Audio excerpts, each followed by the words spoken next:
பேர் புஷ்பராஜ். நாங்கள் வந்து ஒரு 25 வருஷமாக அந்த தேர் வேலை செஞ்சுருக்கோம். மகாபலிபுரத்தில் சிற்பக்கலை கல்லூரியில் காலேஜ் பிடிச்சிட்டு கலையோடு செஞ்சுருக்கோம் அந்த வேலையை.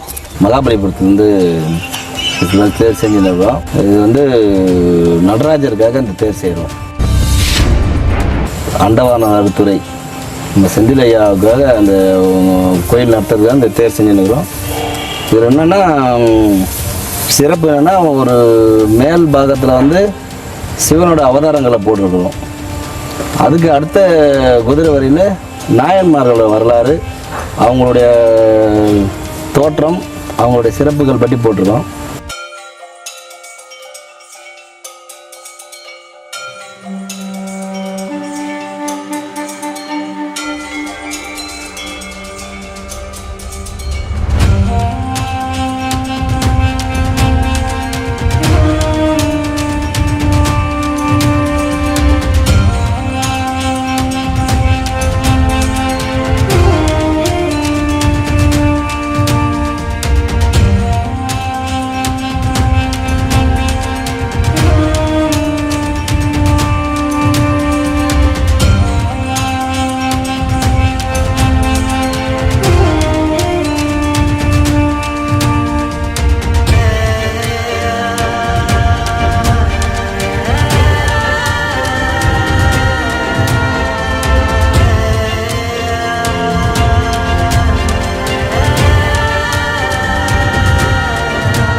அடுத்த இதில் வந்து சோழ மன்னர்கள், சுதந்திர போராட்ட தியாகிகள் உருவம்,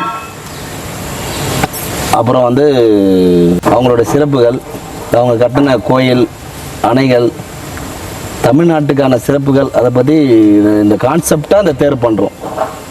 சாமி ஊர்வலம் மட்டும் இல்லாமல் வாழ்க்கை வரலாறோடு ஒத்து போகிற மாதிரி தேர் செஞ்சுருக்கோம். இது பொதுவாக தேக்கு மரம் பண்ணுறோம். இந்த பீடம் அதனுடைய அச்சு பாருலாம் இலுப்பு மரத்தில் பண்ணியிருக்கோம். இதில் இலுப்பு மரம் ஏன் பண்ணால், இலுப்பு மரம் பொதுவாக வந்து பூச்சி அரிப்பு இல்லாமல் எண்ணெய் பசை இருக்கிறதால இலுப்பு மரம் போட்டு பண்ணுறோம். தேக்கு மரம்லாம் வந்து சிற்ப வேலைக்காக வந்து நயமாக இருக்குன்னு சிற்ப வேலையாக தேக்கு மரம் பண்ணிடுறோம். இந்த தேர் வந்து இன்னும் ஒரு ஜனவரி 3ஆம் தேதி தேரோட்டம்.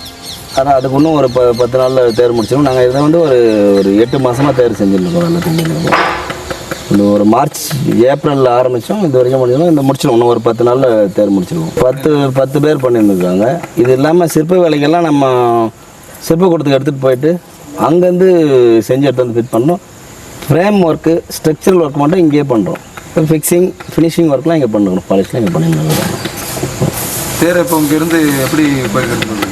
இப்போ எடுத்துகிட்டு வரது வந்து கிரேனு, இந்த பொக்லைன் வச்சு பொறுமையாக தான் எடுத்து போகிறோம். இல்லை இன்னொரு ஆப்ஷன் வந்து ட்ரெய்லரில் வச்சு போட்டு போகலான்ற ஒரு ஐடியா வச்சுருக்கோம். அது ஒரு ஃபங்க்ஷனாக பண்ணுவாங்களா?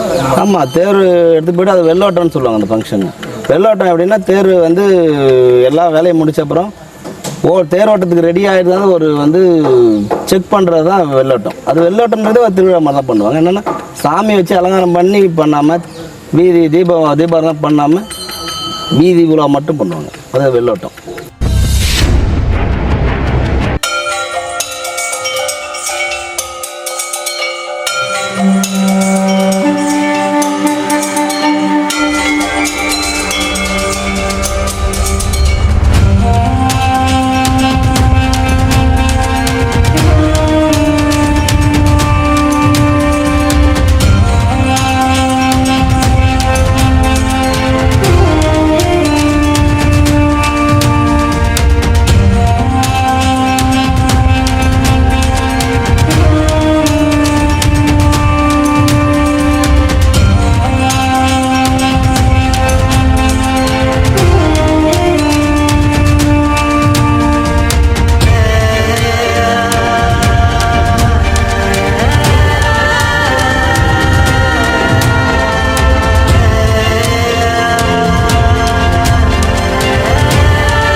அந்த முக்கியமாக உணர்த்தது வந்து நாயன்மார்களோட வாழ்க்கை வரலாறு. அவங்க என்னென்ன தியாகம் பண்ணியிருக்காங்க, எவ்வளவு உண்மையாக பக்தியாக இருந்திருக்காங்க. அவங்க உண்மையாக பக்தி அவங்க வந்து எப்படின்னா ஒரே ஒரு வரலாறு என்ன சொன்னால், இந்த ஒரு நாயன்மார்கள் வந்து ஒருத்தர் என்ன பண்ணுவார், பூ பறிக்க போயிடுவார். அந்த பூவை வந்து ஒருத்தவங்க வந்து ஒரு யானை ஒருத்தவங்க வந்து கீழே கொட்டிடுவாங்க. அவர் என்ன பண்ணுவார், அந்த நம்ம சாமிக்கு எடுத்துகிட்டு போகிற பூவை கூட நீங்கள் இது பண்ணிடுவாங்க, அந்த யானையே வெட்டிடுவார்.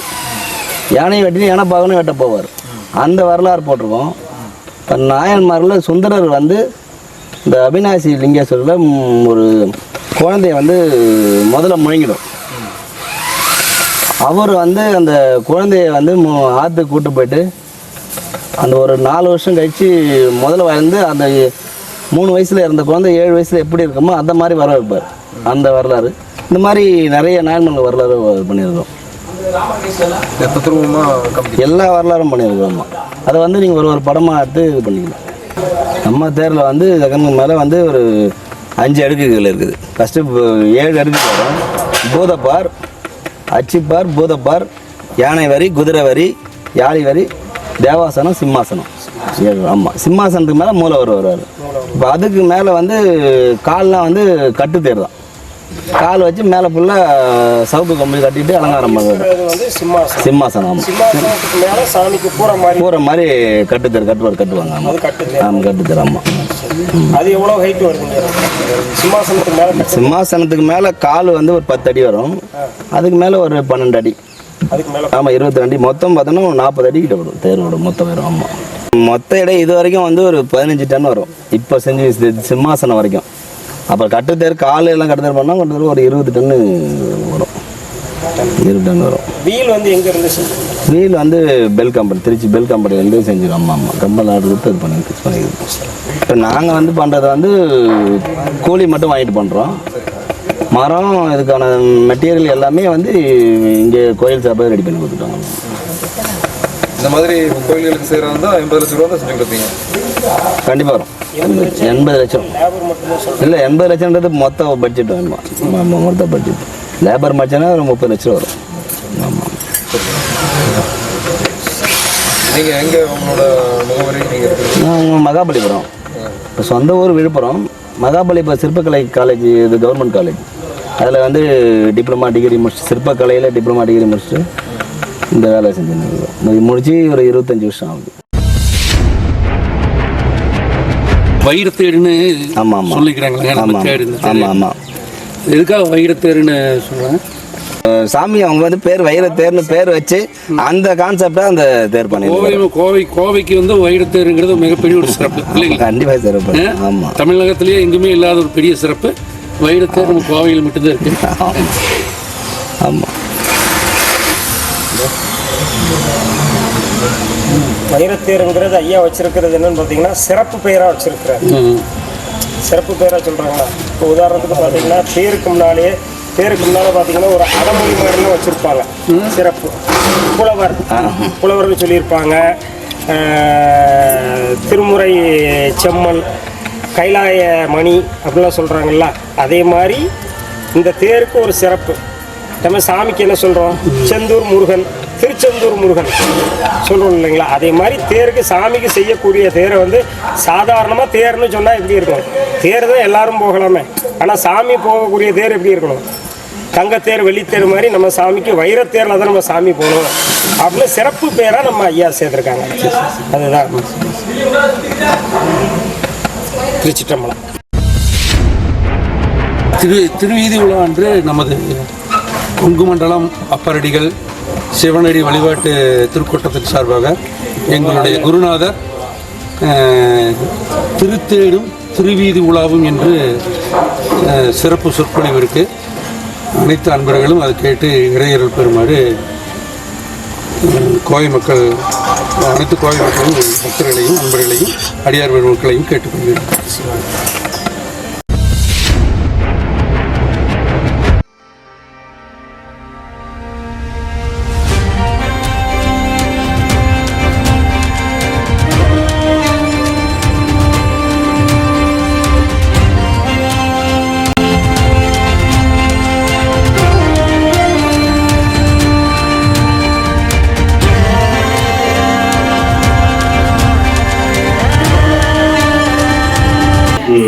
2026 ஜனவரி 3ஆம் தேதி நம்ம ஞானமா நடராச பெருமான் தேர்வு வர்றாரு. இந்த தேர்வு வந்து பார்த்தீங்கன்னா ஆரஸ்புரம் வீட்டில் கட்டக்கூடிய தேர்வுல எடை பார்த்தீங்கன்னா 20 டன் வேணும்னு சொல்றாங்க. அந்த தேரை அடியார்கள் வடம் கொடுத்து இழுக்கிறதுக்கு தயாராகிட்டு இருக்கிறாங்க. அதை இழுக்கிறதுக்கு பயன்படுத்தக்கூடிய அந்த வடம் தான் இந்த வடம். இதை வச்சுதான் அடியார்கள்லாம் இழுக்க போறாங்க. எல்லா அடியார் பெருமக்களும் இதுல வந்து கலந்துக்குவாங்க.